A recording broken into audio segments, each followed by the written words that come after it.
So this is Marianne Marlow of This Love Works, and I want to talk today a little bit about the importance of doing individual therapy in a trauma-based industry, even if you are working in couples with a couples counselor. You ought to also be really focused on doing your individual therapy. Now, I have two ways of thinking about this, so I want to share that today because what we also I get a lot of questions about is why maybe using your spouse as a sounding board when you've got trauma can transfer your trauma to them, and really we call that secondary trauma, and why that can be really hurtful, not just to your spouse but also to you. So I want to talk a little bit about some of the things that you want to pay attention to.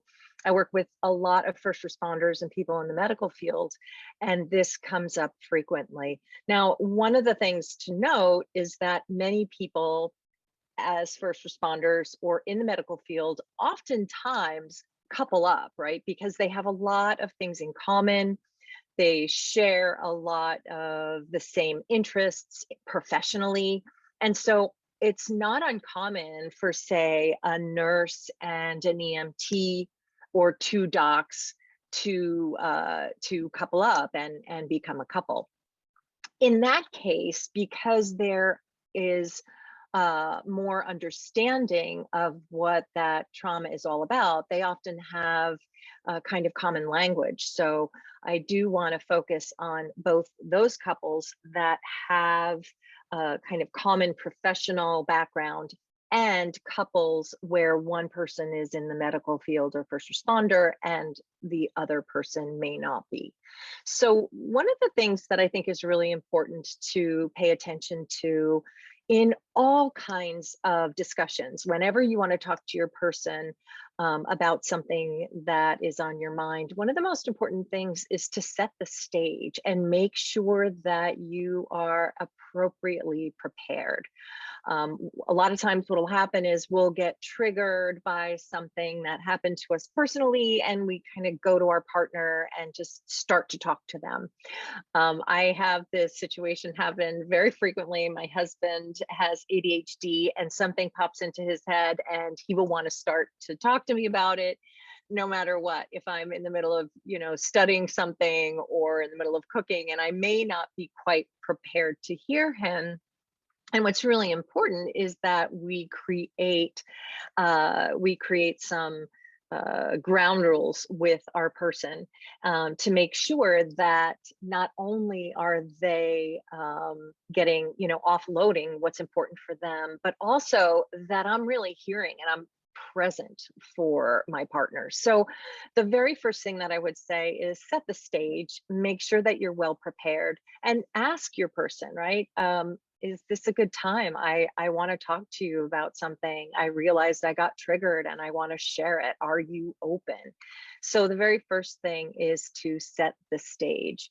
And again, when I said the importance of doing individual therapy is kind of critical when you have trauma, I think that that's important, but not to the exclusion of not bringing that into your couple's work.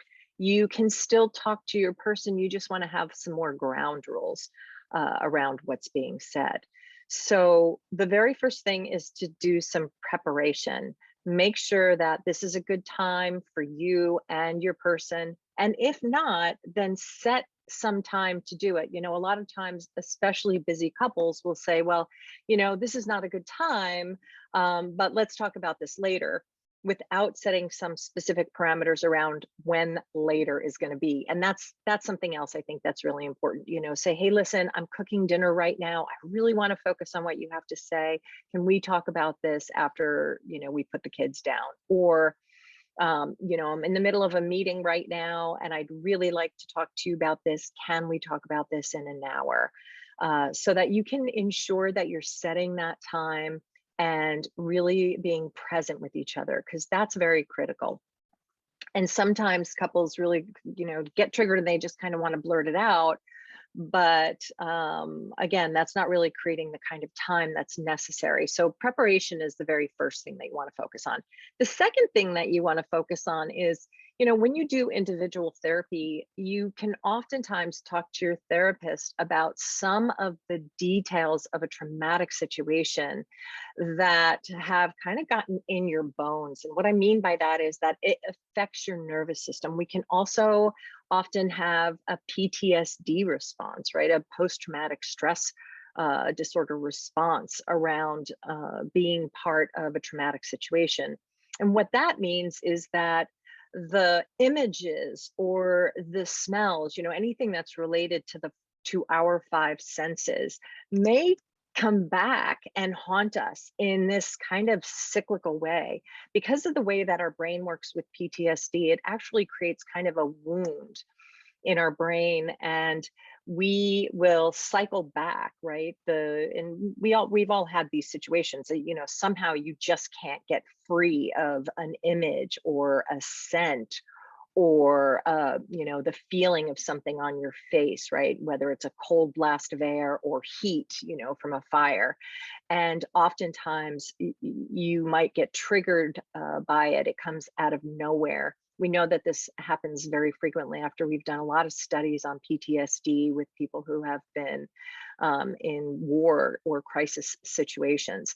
They will have a natural kind of cycling through of a feeling that comes out of nowhere. And it's very tempting to just want to offload that and talk to your person. Or sometimes the opposite happens where, many people will oftentimes get afraid that their person isn't going to understand, or that they are worried that they're going to traumatize their partner. And so they take it inside and will oftentimes bury it, which is why doing individual therapy around it is so very important. So talking through the details with your therapist can sometimes be very therapeutic. You want to make sure that you are with a trauma trained therapist, because people who are trained, therapists who are trained in trauma work, will help you to put boundaries around the circumstances that you're dealing with, right? Because oftentimes what we know is sort of randomly expressing some of the trauma can actually be re-traumatizing. And so without having a good therapist who has some clarity around when to allow somebody to just sort of randomly keep talking about what they're talking about, and then also to help them put boundaries around the trauma, can be really, really important. So you want to make sure that you have a trauma trained therapist when you're doing individual work. And if you're with a couples therapist, you also want to make sure that you are with somebody who has trauma training, who can help you, again, put boundaries and what it is that you're experiencing. The third thing that you want to pay attention to is, once you've done your preparation, you also have a therapist who has got some trauma training. You've started to talk through some of the details. When you get ready to talk to your partner about the experience, one of the things that I oftentimes will coach people around is, rather than talking about the details, which can, in fact, affect your person, your partner may have some secondary trauma that's associated with imagining some of the details. One of the things that you can focus on, rather than talking about the feeling that you had on your face from the fire or some crisis situation, an image that keeps haunting you, is the actual experience that you had. When you can talk about you and frame it through the lens of what your emotional content is, what it is that you're thinking about it, what are some of the physical sensations around what you're experiencing, ultimately what it is that you want from this experience, right? What is it that I want from talking to you about this? Maybe I want some relief from what I'm experiencing. Maybe I feel alone and I want my person to understand where I'm coming from. The last thing is to develop some framework around it, right? So what you can do is create some personal boundaries or ground rules, right? We're going to talk about this today, but I'm only going to talk to you about it for 20 minutes and then I'm going to put some boundaries around it. So when you do decide to actually share some of this with your person, ensure that you're talking about you rather than the specifics of the event. That will really help to kind of create a boundary so that your partner does not get that secondary trauma that we oftentimes see when couples who are traumatized just sort of blurt these things out. And, we've all been in those situations where I just have to offload it, but without having an understanding of creating boundaries with regard to time, right? I'm only going to talk to you about this for 20 minutes. Create a boundary around what's been said. So I'm not going to talk about the details or the content, but rather the effect that it had on me specifically. What are my emotions? What are the things that I'm experiencing in my nervous system, right? Like, so I could say, I could tell my husband, I came upon this car accident, and what I notice is that my nervous system, whenever I see a car pull out in front of me, I realize that my heart rate goes up a little bit, right? So I'm not talking about the specifics of what I saw in the horror of that car accident, but I am talking about the effect that it had on me. I might even say, there's this image that keeps coming up over and over again, and I'm really working to release that, with my therapist or using some meditation technique or a mantra or whatever it may be. So, really creating some good boundaries for yourself around what you're going to share, and then also some boundaries around the way that it's going to be shared can be really helpful. So, just to go over it once again, you're going to want to prepare, make sure that you are in the right space, make sure that your partner's in the right space, make sure that you have the right amount of time. If you don't, make sure that you get back to it, right? So if it's not a good time now, make sure that you set a good time. Also, find a good therapist, either a couples therapist or an individual therapist that you can work with to actually process some of the troubling details that might be stuck in your nervous system. And make sure that that person is trained in trauma-based healing, because they're going to help you to create some personal boundaries as well as some boundaries working with your person. The next thing that you want to pay attention to is when you are ready to share, that you share from your personal experience rather than the specifics of the trauma. And make sure that you put some boundaries around that, creating some time boundaries for it. We're not going to talk about this for hours on end. That's going to be exhausting and harmful for both of us.